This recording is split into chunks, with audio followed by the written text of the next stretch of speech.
Hello বন্ধুরা, আজকে বৃহস্পতিবার। দেখো বৃহস্পতিবার আমি কিভাবে পুজো করি সেটাই তোমাদের সামনে নিয়ে এলাম। দেখো বৃহস্পতিবার দিন জানি না তোমরা কীভাবে কে পুজো করো, কিন্তু আমি পুরো সব কাপড় টাপড় যেগুলো পাতা থাকে সব চেঞ্জ করি বৃহস্পতিবার দিন। বৃহস্পতিবার দিন আসনগুলো একটু ভালো করে মুছে নেওয়া হয়। প্রতিদিন মোছা হয়, কিন্তু এতটা ভালো করে তো রেগুলার মোছা হয় না, কারণ ঠাকুরগুলো থাকে, রেগুলার তো নাড়ানো সম্ভব না। বৃহস্পতিবার করে একদিন করে আমি সব ঠাকুরপত্র সরিয়ে কাপড়টা চেঞ্জ করে দিই। এক সপ্তাহের মধ্যে অনেকটা ধুলো টুলো পড়ে যায়, ধূপকাঠি মোমবাতি জলে, ধুনো টুনো জলে, সেহেতু অনেকটাই ধুলো পড়ে, সেহেতু প্রতি বৃহস্পতিবার করেই আমি চেঞ্জ করে দিই। দেখো আজকেও বৃহস্পতিবার আমি চেঞ্জ করে দিলাম। মা লক্ষ্মীর ঘট পাতা হবে, মাধবেরও জামা কাপড় চেঞ্জ করিয়ে দেবো। মাধবের জামা কাপড় প্রায় দিনই চেঞ্জ করিয়ে দেওয়া হয়। তো আজকে যেদিনই আমি সময় পাই সেদিনই মাধবের জামা কাপড় চেঞ্জ করিয়ে দিই। যেহেতু মাধবকে এখনও প্রতিষ্ঠা করা হয়নি, কারণ যখন প্রতিষ্ঠা করা হয় তখন তো রেগুলারই মাধবের জামা কাপড় চেঞ্জ করতে হবে। যেহেতু এখন প্রতিষ্ঠা করা হয়নি, আমি আমার সুবিধা মতো এখন চেঞ্জ করাই। এখন এবার তোমরা বলতে পারো, তাহলে মাধবকে কেন আসনে দিয়েছো? মাধব তো সন্তানের মতো, তুমি কি তোমার সন্তানকে না খাইয়ে রাখতে পারবে? সেহেতু আমিও আমার মাধবকে না খাইয়ে রাখতে পারি না, তাই জন্যই আমি মাধবকে আসনে দিয়েছি এবং ওখানে ওনাকে ভোগ দিই। যখন যেরকম পাই তখন সেভাবে ভোগ দিই ওনার কাছে। গুরুদেবের আসনটাও চেঞ্জ করে দিয়েছি, তারপরে আমার ভোলা মহেশ্বরের আসনটাও চেঞ্জ করে দিয়েছি, আমার মেয়ের কাপড়টাও চেঞ্জ করে দিয়েছি।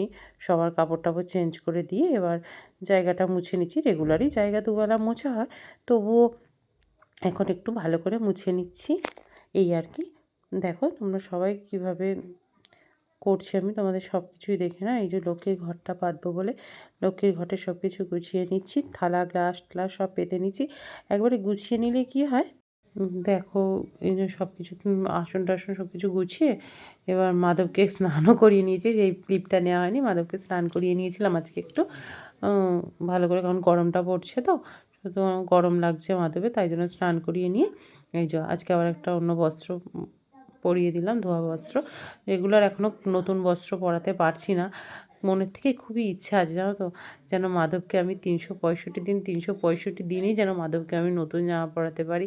এটা আমার মন থেকে খুব ইচ্ছা, জানো তো। জানি না মাধব কবে মাধব করিয়ে নেবে আমার হাত দিয়ে, এটা আমার খুব মনের ইচ্ছা। মাধব যদি কোনোদিনও পূরণ করতে পারে তো আমি খুবই খুশি হব। আজকে বেশি কিছু সাজাইনি মাধবকে, কারণ গরম পড়ছে, অত পাগড়ি ফাগড়ি পরিয়ে সাজাইনি, হালকার মধ্যে একটু শুধু সাজিয়ে দিয়েছি। আর দেখো এই যে লক্ষ্মীর ঘট পেতে নিচ্ছি, আর এখানে 5টা ফোঁটা দিয়েছি। এই যে আমার মেয়েকেও একটা টিপ দিয়ে দিলাম। হয়তো তোমরা ভাববে যে কেন ওনাকে মেয়ে বলি, সবাই তো মা হিসাবে দেখে, আমি কেন মেয়ে বলি বা আমরা কেন ওনাকে মেয়ে হিসাবে পুজো করি? সে কারণ কি, উনি হলো শ্যামসুন্দরী, তোমরা হয়তো অনেকেই জানবে উনি শ্যামসুন্দরী মা, সেহেতু ওনাকে 5 বছরের বালিকা রূপে পুজো করা হয়, তো সেহেতু আমরা ওনাকে মেয়ে হিসাবে ডাকি। এবার দেখো সবই ভক্তির ব্যাপার, মেয়ে ডাকলাম কি মা ডাকলাম সেটা ভক্তির নাম, ভক্তি করে যেটা ডাকবো সেটাই সবথেকে বড় জিনিস। কিন্তু আমরা বাড়িতে সবাই ওকে মেয়ে হিসাবেই পুজো করি, এবং আমার মেয়েরা ওকে বোনু হিসাবে ডাকে, এই আর কি, আর কিছুই না। তো ক্লিয়ার করলাম এটা আজকে। তো দেখো মেয়ের চরণে ফুল দিয়ে দিলাম, আজকে জবা ফুল ফোটেনি গাছে, তো নয়নতারা হয়েছিল, নয়নতারায় দিলাম, আর গাছের এই গাঁদা ফুল এই দিলাম, এই দিয়েই পুজো দিয়েছিলাম আজকে। তো ঘটও পাতা হয়ে গেছে, দেখতেই পাচ্ছ তোমরা, কলা দিয়ে ফুল দিয়ে ঘট পেতে দিয়েছি। আমাদের এখানে না অত কিছু আমি পাই না, কারণ কি সব কিছু জোগাড় হয় না, আর সবসময় বাজার থেকে নিয়ে আসাও সম্ভব হয় না। দেখো নারায়ণের চরণে তুলসী দিয়ে দিলাম, গীতায় তুলসী দিয়ে দিলাম। এই যে ভোগে মানে মাধবের ভোগে, রাধাকৃষ্ণের ভোগে আর গুরুদেবের ভোগে তুলসী দিলাম। আর কারোর ভোগে তুলসী দিই না, কারণ সবার ভোগে তো আর তুলসী যায় না, সেই জন্য ওনাদের ভোগে তুলসী যায় বলে আমি যতটুকু জানি। এবার যদি ভুলভ্রান্তি হয় তোমরা অবশ্যই কারেকশন করে দিও ভুল হলে, ঠিক আছে? আমি যতটুকু জানি ততটুকুর মধ্যে এটাই করি। যদি আমার কোনো ভুলভ্রান্তি হয় অবশ্যই তোমরা কারেকশন করে দিও। তো আজকে আমার মাধবকে কেমন লাগছে সেটাও তোমরা কিন্তু অবশ্যই করে জানিও, আমার মাধবকে কেমন লাগছে। আর তোমরা মাধবের কাছে প্রার্থনা করো যেন আমি মাধবকে 365 দিনই নতুন জামা পরাতে পারি, এটাই আমার মনের খুব ইচ্ছা। যাই হোক, এই যে পুজো দেওয়া আমার কমপ্লিট।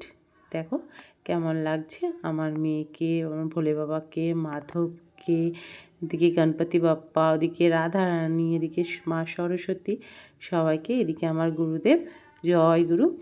তো সবাই পুজো দেওয়া কমপ্লিট হয়ে গেল।